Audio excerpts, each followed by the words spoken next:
एक ऐसे संत जिन्होंने सिर्फ अपनी एक साखी से कर दिया एक मुसलमान दूल्हे का हृदय परिवर्तन। जी हाँ दोस्तों, हम बात कर रहे हैं ज्ञानाश्रयी शाखा के प्रमुख संत और कवि श्री दादू दयाल जी की। दादू दयाल जी का जन्म 1544 ईस्वी में गुजरात के अहमदाबाद में नागरकुल के ब्राह्मण परिवार में हुआ था।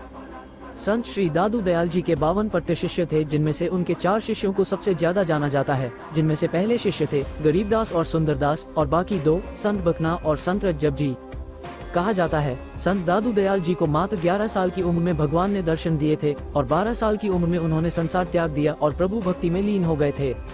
एक समय की बात है जब संत रज्जब जी, जिनको रज्जब प्रेमी के रूप में जाना जाता है, वह एक लड़की से प्रेम करते थे और जब रज्जब जी की शादी होने वाली होती है तब वह दूल्हे के रूप में सज-धज कर शहरा और सिर पर मोर बांधे घोड़े पर बैठे होते हैं। तब अपनी शादी से अति आनंदित रज्जब जी के सामने संत श्री दयाल जी आते हैं। तब अपने शिष्य को इस रूप में देखते ही संत दयाल जी उनको चेतावनी रूप साखी बोलते हैं। वो कहते हैं, रज्जब तय गज्जब किया, सिर पर बांधा मोर, आया था हरि भजन को, करे नरक की टोर।